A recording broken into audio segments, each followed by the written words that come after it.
The Vedic Connection Audiobooks presents Shri Shri Siksastakam of Sri Krishna Chaitanya Mahaprabhu with Sanmodana Bhashyam by Srila Bhaktivinoda Thakur and commentary by Srila Bhaktisiddhanta Saraswati Thakur. Sloka 1. Chaitodarpana Marjanam Bhava Mahadavagni Nirvapanam Shreyaka Ravichandrika Vitaranam Vidyavadu Jivanam Anandam Buddhi Vardhanam Pratipadam Purnamitasvadanam Sarvatma Snapanam Param Vijayate Shri Krishna Sankirtanam. Let there be victory for the chanting of the holy name of Lord Krishna, which can cleanse the mirror of the heart and stop the miseries of the blazing fire of material existence. That chanting is the waxing moon that spreads the white lotus of good fortune for all living entities. It is the life and soul of all education. The chanting of the holy name of Krishna expands the blissful ocean of transcendental life. It gives a cooling effect to everyone and enables one to taste full nectar at every step. Sri Sanmodana Bhashyam by Srila Bhaktivinoda Thakur. I begin this Sanmodana Bhashyam commentary on the 8 Siksastakam verses written by Sri Chaitanya Mahaprabhu by offering my humble obeisance at the lotus feet of Lord Chaitanya and his eternal associates in the Sri Panchatattva, namely Nityananda Avadut, Advaita Prabhu, Gadadhar Pandit, and Srivas Thakur. The path of devotional service is the highest perfection of life and is sought after in all the Vedic literatures. Applying his superior intelligence to repeated research of the Vedas, Lord Brahma ascertained that the best method of self-realization is the awakening of one's loving attachment to Lord Hari, who dwells within everyone's heart. Eagerness, deep understanding, and the association of pure devotees are required. Brahma's philosophical conclusions unequivocally establishes the supremacy of devotional service over fruitive activities, speculative knowledge, or any other process. However, pure devotional love of God is unattainable without great faith and intense eagerness to relish the nectarian pastimes of the Supreme Lord, and without deep understanding of the confidential truths of the Scriptures. And even when profound faith has arisen, it is impossible without the association of saintly persons to discuss the transcendental topics of the Supreme Lord. Sadhu Sangha is integral to the hearing and chanting process of devotional service. Thus, the Lord himself has declared, "It is only in the association of my pure devotees that discussions about my transcendental glory become spiritually potent and arouse loving devotional mellows within the inner core of one's heart." The Lord's holy name, form, qualities, and activities are particularly glorified in such company. In Lord Chaitanya's teachings, he first discusses these glories. In the 4th line, for example, the word param indicates that chanting Krishna's all-purifying holy name is the very highest benediction. This follows the establishment of proper faith and association with saintly devotees. Thus, the process of devotional service begins. The chanting of the holy name is not sentimentalism. This chanting is never to be confused with sentimental and pseudo-devotional chanting. In these Siksastakam verses, Sri Chaitanya explains in his own words the principles of Sambandha, our eternal relationship with God, Abhideya, the means by which we can revive that relationship, and Prayojana, the ultimate goal of that relationship for every living being. This commentary then will briefly examine each of these philosophical principles.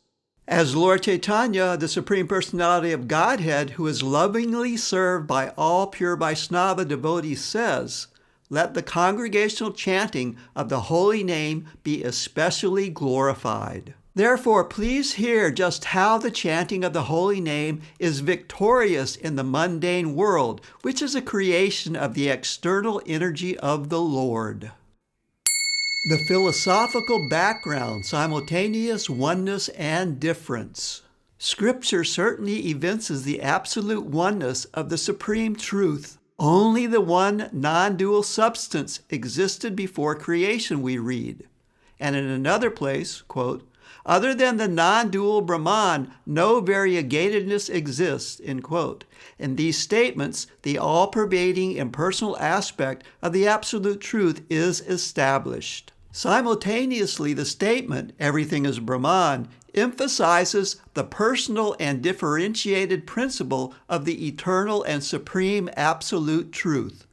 Though differentiated personalism and undifferentiated personalism coexist in the Absolute Truth, it is the personal feature that is actually perceivable. Impersonalism is not. Therefore, the personal feature of the Absolute Truth predominates. Our spiritual master in the matter of scriptural conclusions, Srila Jiva Goswami, has therefore declared that the one Absolute Truth eternally exists in four features: as his original transcendental form, as his ever-expanding all-pervasive potency, as the living entities, and as the sum total of all matter.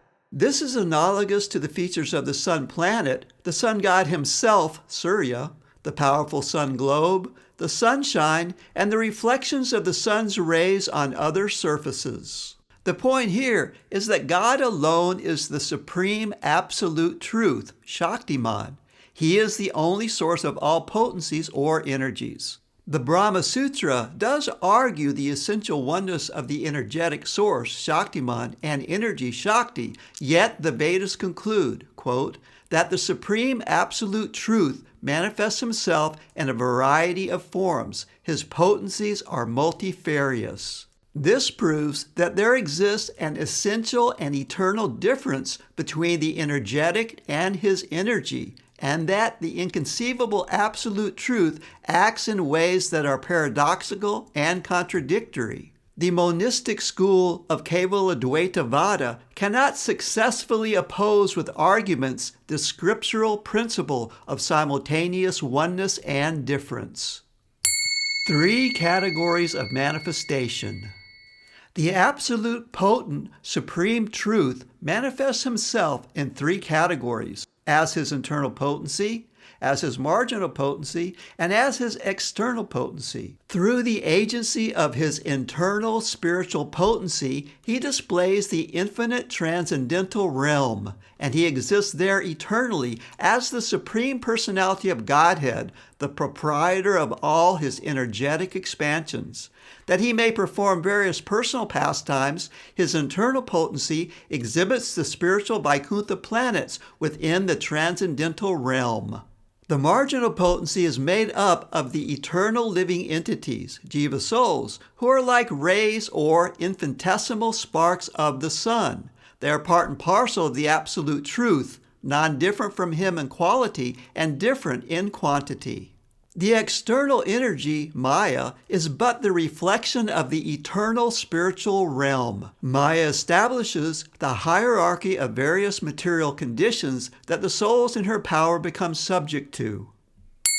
The liberated and conditioned states. In each of their own ways, therefore, Maya, the material energy, the living entities, the marginal spiritual energy, and Vaikuntha, transcendence, are different and non-different from the Supreme Lord. As long as the jiva takes full shelter of the Supreme Lord, he remains a resident of Vaikuntha, but when his innate spiritual knowledge of the Lord is covered by forgetfulness, he is placed outside the transcendental realm. The jiva is compared to a ray of the sun, and when under the cloud of Maya, he becomes conditioned to an unconstitutional and hence unnatural type of existence. The jiva was created to support and participate in the Supreme Lord's transcendental pastimes, but due to his marginal nature, he can fall under Maya's spell to suffer the pangs of repeated birth and death. If, however, the jiva awakens to his original self, the dark mists of ignorance are dissipated, and the long suffering of repeated birth and death at last comes to an end. Then he regains his true spiritual identity.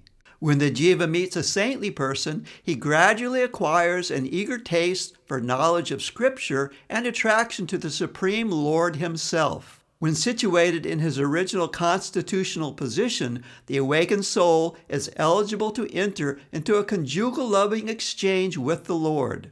One gets the chance to associate with real saintly persons and take shelter of a bona fide spiritual master by sincerity and faith. Only in this way can he hear the true import of the revealed scriptures. After submissively hearing, one can chant the holy name, and gradually the real self, the re-spiritualized jiva, overcomes the illusory energy as his original nature becomes prominent. Such is the sublime effect of chanting the Lord's holy name. Chanting alone cleanses the heart, Chaito Darpana Marjanam, and eventually brings out 7 types of perfections in the spirit soul. The phrase Chaito Darpana Marjanam indicates the original transcendental nature of the living entity. Srila Jiva Goswami explains that the living entity is a part and parcel of the supreme absolute energetic truth. He is the aggregate of all jivas. Like the rays of the sun, the jivas are of the same spiritual nature as the Supreme, but they are infinitesimal in size. Srila Baladev Vidibhushan has similarly analyzed Godhead as the infinite Supreme Lord, with the jiva being his infinitesimal part. All transcendental qualities are eternally present in perfect fullness in the Supreme Lord. His pure ego is manifest as both absolute knowledge and knower. The jiva is also in possession of transcendental knowledge and pure ego, but to a partial degree. By logic, qualities of the sun, like heat and light present, must also be present in the sun's rays. Of the two, then, it is the Supreme Godhead who is fully independent. He possesses and embodies all transcendental qualities. He is the origin of everything, and he enters into material nature, and as its controller, he alone creates and maintains the material world.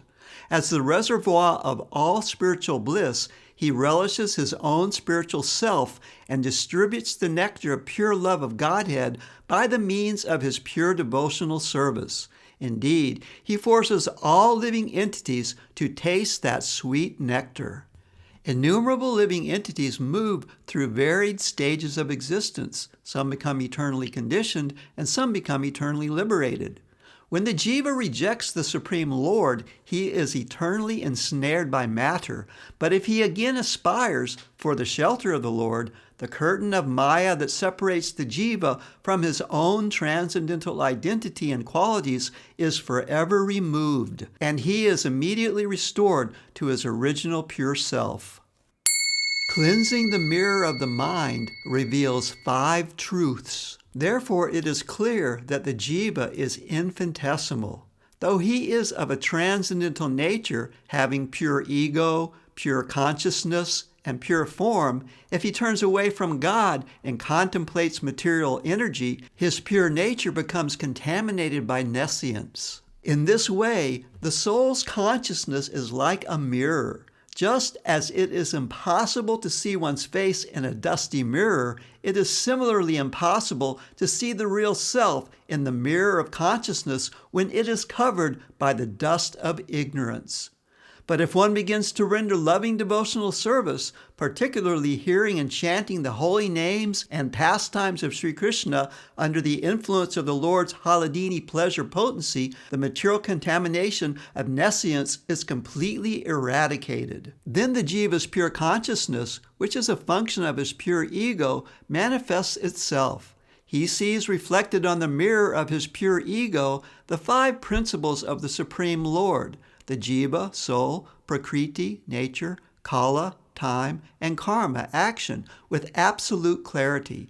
He sees the reflection of his original identity without any distortion, and this helps him to know his inherent nature as an eternal servant of the Lord. When one becomes truly expert in serving the Lord, the propensity to enjoy material life is converted into a loving devotional mood of service. Chanting is the soul's Fadharma. The word bhava indicates the jiva's forcible subjection to repeated births in this world. Bhava is a continuous cycle of birth and death called Mahadevagni, blazing fire, a raging conflagration that cannot be extinguished by any means other than the congregational chanting of Krishna's holy name. A question may arise at this point. When one is at last enlightened about his Svedama or eternal function as a liberated soul, does he then cease chanting Krishna's holy name?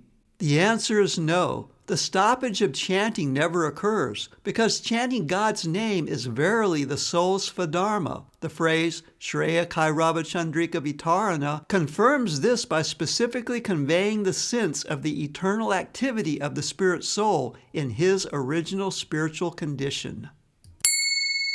The greatest benefit. Jivas who are enslaved by Maya prefer to enjoy material life, and this desire perpetuates their bondage to the cycle of birth and death. This is the root cause of the threefold miseries.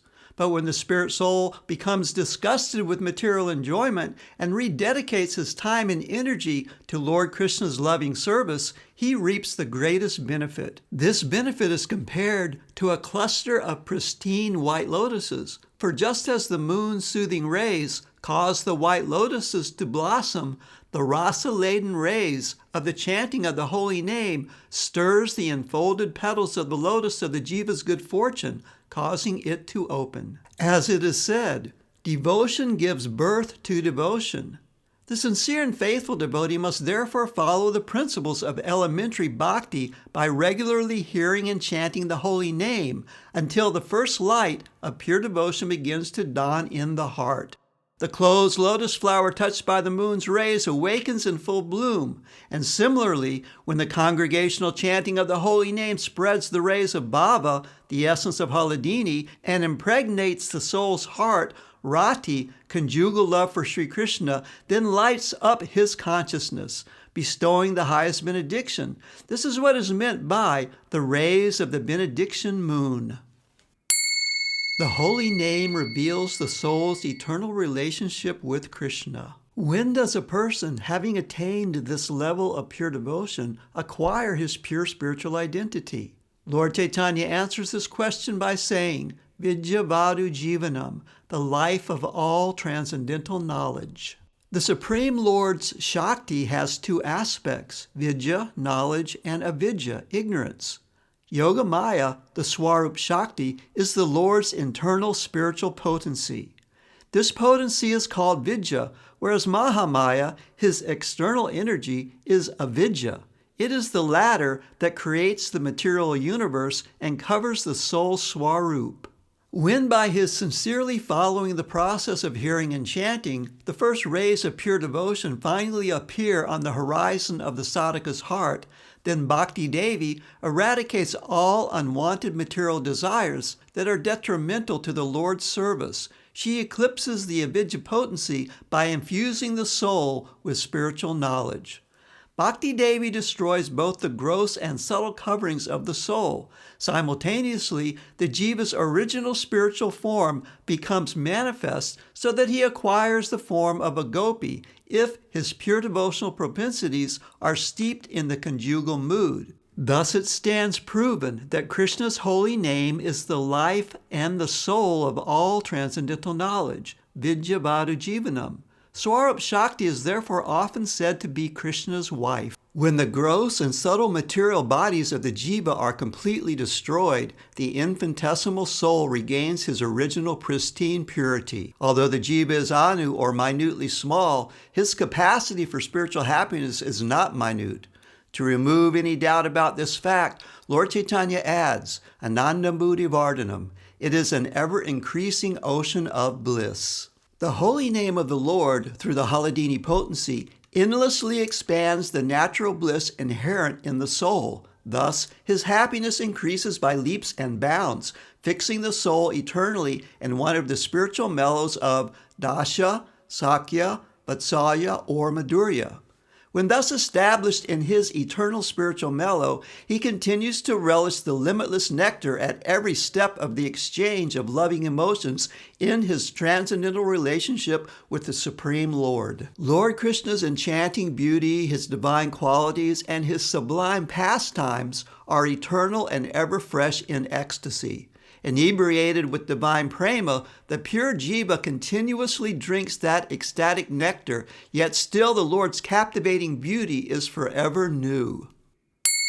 Pure love is never selfish. Now one final question may arise. Isn't the pursuit of happiness self-motivated and hence contrary to the principles of pure spiritual love? If so, how can Jiva's happiness be called unalloyed and transcendental? As the answer, Lord Chaitanya uses the expression sarvatma snapanam. The bliss of Krishna consciousness is completely pure, being wholly free from any desire for self-satisfaction. Specifically, this means that in the natural course of pure devotional service, the devotee attains the form of a maidservant of Srimati Radharani who embodies the zenith of Mahabhav, or divine ecstasy. In her service, the devotee participates in conjugal pastimes with the Lord and experiences unlimited bliss. This sublime mood of service is therefore untainted by even the slightest tinge of lust or self-indulgent craving. Sarvat Snapanam also confirms that in this state of perfect bliss, neither the contamination of Sayuja Mukti, becoming one with the Lord's impersonal aspect, nor the impurity of self-gratification can divert the devotee from his fixed position in pure Krishna consciousness. May the chanting of the holy name of Krishna be ever victorious, for it is adorned with 7 transcendental qualities. It is the form of eternity, knowledge, and the highest bliss, steeped in the wonderful and variegated amorous pastimes of Sri Sri Radha Krishna. The Chaitanya Charitamrita states, simply by chanting the holy name of Lord Krishna, one can be freed from all undesirable habits. This is the means of awakening all good fortune and initiating the flow of waves of love for Krishna. By performing congregational chanting of the Hare Krishna mantra, one can destroy the sinful condition of material existence, purify the unclean heart, and awaken all varieties of devotional service. The result of chanting is that one awakens his love for Krishna and tastes transcendental bliss. Ultimately, one attains the association of Krishna and engages in his devotional service, as if immersing himself in a great ocean of love. Commentary by His Divine Grace Srila Bhaktisiddhanta Saraswati Thakur. There are innumerable engagements in the execution of devotional service, and Srimad Bhagavatam and Hari Bhakti Vilas have described many of them. Broadly, 64 limbs of devotional service are considered as the main engagements of bhakti. Vaidhi Bhakti, devotional service according to rules and regulations, and Raganuga Bhakti, spontaneous devotional service, are the 2 methods of executing these 64 principal engagements. In Srimad Bhagavatam, Prahlad Maharaj glorifies pure and spontaneous devotional service as the best method. Lord Gaurasundar has identified the best engagement by saying, the congregational chanting of the holy name of Lord Krishna is the most perfect form of devotional service. The Absolute Truth Defined. Those who know the transcendental absolute truth have defined the supreme non-dual substance as Brahman when it is preliminarily realized as eternity. When realized as eternity and knowledge, it is defined as Paramatma. When its transcendental nature of full knowledge, eternity, and bliss is realized with all potencies, that supreme absolute truth is known as Bhagavan. That supreme personality of Godhead, Bhagavan, is called Vasudeva when he manifests his supreme opulence. When his opulence gives way to his loving conjugal mood, he is known as Krishna. As Narayan, he particularly reciprocates with his devotees in the rasas of Santa and Dasha. Lord Krishna is the worshipable object of all 5 rasas. Lord Krishna's Vaibhav Prakash expansion is Lord Balaram, who rules Vaikuntha in his eternal Chaturviyuha forms. Japa, Kirtan, and Sankirtan. The chanting of mantras that is properly supposed to take place in the mind is called japa. By japa, the chanter receives his desired perfection. Audible chanting in which the lips move is called kirtan. It is more effective than japa and avails the greatest benefit to the hearer. Sankirtan means total or perfect kirtan. All other devotional activities become unnecessary if one does Sankirtan. Sankirtan can never be partial or imperfect glorification of Lord Krishna's holy name, because partial or imperfect chanting of Krishna's name is unable to cause a wonderful transformation in the living entities. Partial or imperfect kirtan should not be accepted as Sankirtan, as people would then doubt the potency of kirtan. Let Sankirtan, the total and perfect chanting of Krishna's holy name, be victorious. The experience of something mundane can only be incomplete, but the transcendental plane is never touched by material nature. Therefore, by the discussion of transcendental subject matter, Krishna, the supreme subject, one experiences all supra-mundane perfection. Amongst these perfections are 7 that are especially invoked by chanting Lord Krishna's holy name, as explained in this verse by Lord Chaitanya. Sankirtan cleanses the heart. The chanting of Lord Krishna's holy name acts as a purifying agent upon the mirror of the living entities' contaminated hearts. The heart of the conditioned soul is completely covered over by 3 impurities: the desire to lord it over matter, the godless attitude of being the sole enjoyer and or renouncer of the fruits of one's actions, and atheism. These 3 treacherous contaminations form a sheath that covers the mirror of consciousness, causing one to reject his true nature as a jiva. Krishna's holy name alone frees the consciousness of these impurities. By constantly chanting and thus taking complete shelter of the holy name, the jiva gradually perceives the reflection of his original form as the servant of Lord Krishna in the mirror of his consciousness. This material existence appears to be pleasurable and sweet, but in reality it is like a fire in the depths of a forest. Such a fire can reduce the entire forest to ashes. The faithless non-devotees must constantly tolerate the excruciating burning pain of the flaming forest fire of material existence. But when Lord Krishna's holy name is congregationally chanted in full perfection, the devotees, even though they may dwell in the material world, are never scorched by those flames. Sankirtan spreads the rays of the benediction moon.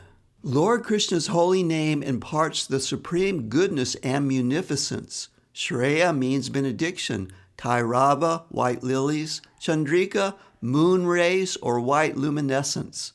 Just as the rising moon illuminates and reveals the whiteness of the white water lily, similarly, the chanting of Krishna's holy name reveals the greatest benediction for the entire universe. Human society cannot benefit from material desires for sense enjoyment, fruit of work, or speculative knowledge. Chanting Krishna's name blesses all with the greatest prosperity. Sankirtan is the life of all transcendental knowledge. The Mundaka Upanishad notes 2 types of knowledge or education: material knowledge and transcendental knowledge. Indirectly, the chanting of Lord Krishna's holy name is the cause and sustainer of even material knowledge. But primarily, it is the life and soul of all transcendental knowledge. Chanting induces the jiva to break free from the shackles of false ego and prestige arising from material education and leads him to understand his eternal relationship with Lord Krishna. The ultimate purpose of transcendental knowledge is to simply chant Krishna's holy name. Sankirtan expands the ocean of transcendental bliss. The chanting of the holy name expands the ocean of transcendental bliss. A limited expanse of water cannot be described as an ocean. Therefore, unlimited bliss is being compared to a boundless ocean. Chanting Krishna's name causes one to relish the sweet nectar of that ocean fully at every step. Because this transcendental experience is unfettered by imperfections, one can always relish full spiritual nectar from the chanting of Krishna's holy name. Sankirtan awards the cooling shelter of Lord Krishna's lotus feet. The forms and features of transcendence radiate a tender and cooling sheen that is perceivable through the chanting of Krishna's holy name. In the mundane realm, the body, mind, and above them the soul not only become purified by chanting the holy name, but they too gradually and inevitably are touched by the cooling tenderness of the spiritual realm. The subtle and gross contaminations of the material conception of life and the acceptance of false designations have devoured the spirit soul, but all these afflictions can be ended by chanting the holy name. When the soul finds release from material designations, he becomes eager to reach Lord Krishna. He thus engages in devotional service, taking shelter in the cooling shade of the Lord's lotus feet. In the Bhakti Sandarbha 273 and in the Krama Sandarbha of the 7th canto of Srimad Bhagavatam, Srila Jiva Goswami writes, Ata eva yadyap yanya bhakti kalo kartavya, tada kirtanakya bhakti samyo janaiva, which means, although it is required even in Kali Yuga to practice the other 8 limbs of devotional service, they must be performed in conjunction with the chanting of the holy name of the Lord. References and quotes from Srila Bhaktivinoda Thakur's Sri Bhajan Rahasya. The first perfection. Cheto Darpana Marjanam. The holy name cleanses the mirror of the heart. The contaminations that cover the mirror of consciousness is swept away by chanting the holy name. The holy name is the embodiment of profound spiritual bliss. For example, Srila Rupa Goswami writes in the 7th stanza of the Namastaka, Sudita Shrita Janarti Rasai Ramya Chid Gana Sukha Svarupine Nama Gokula Mahotsavaya Te Krishna Purna Vapuse Namo Namaha. O holy name, O Lord Krishna, you dissipate the sufferings of your surrendered devotees. You possess a transcendental form of ecstatic beauty and bliss, and you appear as the figure of sublime joy for the residents of Gokula. You are therefore a fully spiritual entity of the same spiritual nature as the Vaikuntha planets. I offer my repeated obeisances to you. The second perfection.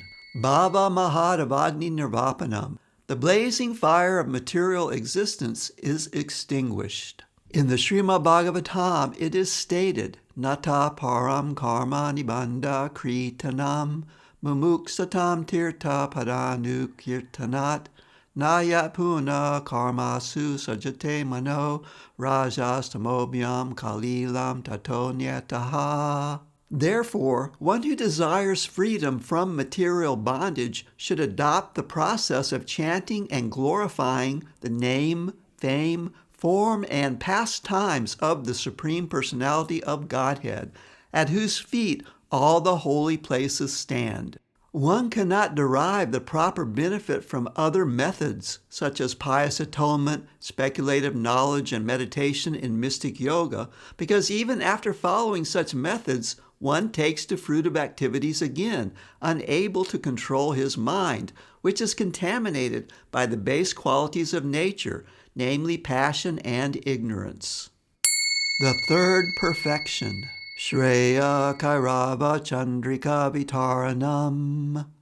The moonlight opens the white lotus of good fortune.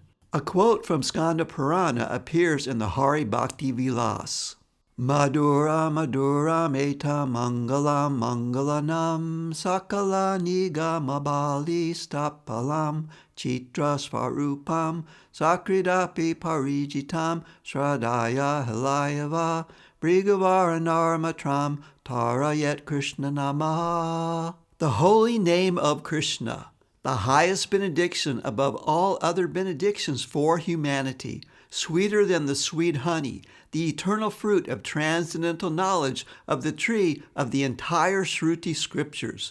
O best of the Bhagavats, if anyone chants Lord Krishna's name just once without offense, whether he chants with faith or indifferently, the holy name immediately liberates him. The fourth perfection. Vidyavadu Jivanam. The holy name is the life of transcendental knowledge, the Lord's own wife.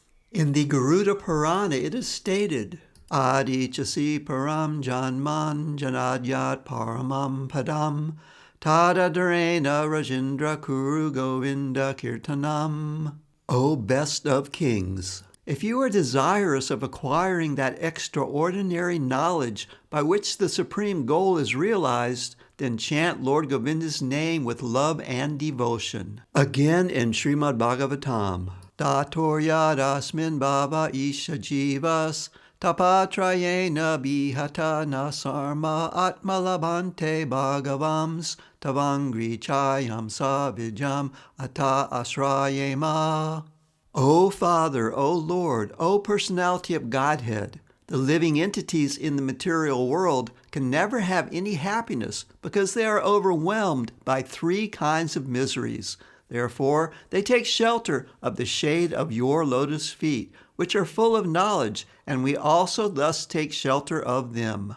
In Srimad Bhagavatam 4:29-49, there is the phrase, Sa vidya tamatiraya, which means real knowledge or education is that realization which increases our attachment for the Supreme Lord. Ya Shaktiti Krishna Mati Kare Ubabhavana Bidyanami Se Kariya Bidya Kandana Krishna Nama Se Bidya Badura Jibana Krishna Pada Padmeya Karye Stiramana. That potency which invokes loving attachment for Krishna in the heart is called the knowledge that destroys nescience. The holy name of Krishna is the life and soul of all knowledge, and it fastens the heart firmly at Krishna's lotus feet. The fifth perfection, Anandam Buddhi Vardhanam. The holy name increases the ocean of bliss. In the Srimad Bhagavatam 8.320, Ekantino Yasha Kanchanartam Vanchanti Ye Bhagavat Prapanaha Atyadbhutam Tachcharitam Samangalam Gayanta Ananda Samudra Magnaha. Unalloyed devotees who have no desire other than to serve the Lord worship Him in full surrender and always hear and chant about His activities, which are most wonderful and auspicious. Thus they always merge in an ocean of transcendental bliss. Such devotees never ask the Lord for any benediction. The sixth perfection, Pratipadam Purnamritasvadanam. The holy name gives a taste of full nectar at every step. From the Padma Purana, Tebya namostu bhava bharidi jirna panka samagna mokshana vikakshana padukebhyaha krishnati varna yugalam shravanena yesam anandatur bhavati narti taro mavrinda. I offer my respectful obeisances at the feet of that extraordinary personality whose body shivers with sublime joy and horripilates with ecstasy at the sound of Krishna's sweet name, and who is expert in redeeming the conditioned souls engrossed in the mire of the ocean of repeated birth and death. The seventh perfection, Sarvatma Snapanam.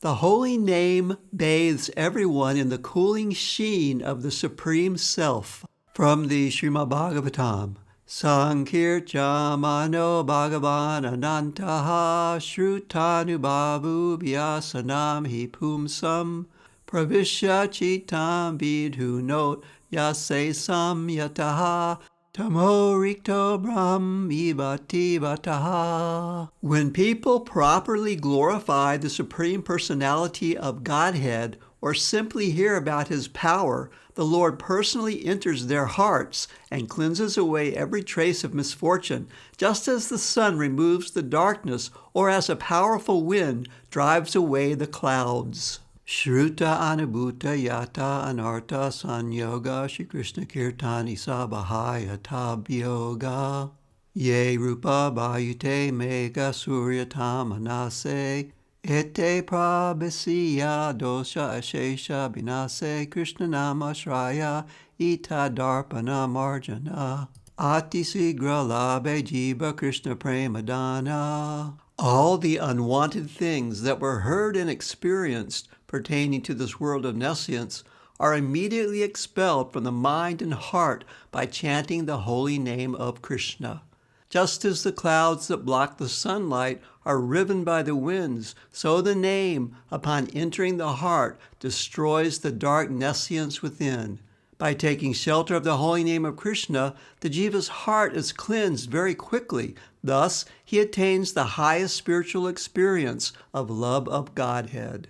In the Namastaka stanza 8, Narda vino jivana sudharmi niryasa madhuri pura Tvam Krishna nama kamam spura me rasane rasena sada. O holy name of Krishna, you are the life-sustaining elixir of Sri Narada Muni's Vina and the exhilarating waves on the ocean of nectar. Therefore, I beg you to eternally remain ecstatically dancing on my tongue. Again, in the Namastaka stanza 2, Jaya Namadeya Muni Vrindaya Janaranjanaya Paramaksarakrite Tvamanadaradhapi Managu Diritam Nikilo Gratapapatatam Vilampase. All glory to you, O holy name. The sages have always sung hymns praising you. You have now appeared in the transcendental form of the supreme syllable for the pleasure of the entire humanity. Even if one chants those syllables with indifference, i.e. the 4 types of namabhas, indirectly, jokingly, derisively, neglectfully, even then you are capable of destroying the most dreadful sinful reactions. Thus all of one's sufferings are extirpated. You are always victorious. In the Chaitanya Bhagavat, Hare Krishna, Krishna Krishna, Hare Hare, Hare Rama, Rama Rama, Hare Hare, Prabhu Kahi Kahilan E Mahamantra, Iha Japagiya Sabikariya Nirbanda, Iha Hoite Sarva Siddhi Haiba Sabara, Sarva Krishna Bhakite Bidi Nahyara. Lord Chaitanya said, I am giving you this Maha Mantra, Hare Krishna, Krishna Krishna, Hare Hare, Hare Rama, Rama Rama, Hare Hare. Now go on and chant it with earnest enthusiasm. Since by this chanting you receive all the perfections in life, you should continue to chant incessantly. There are no rules or regulations for chanting this Maha Mantra.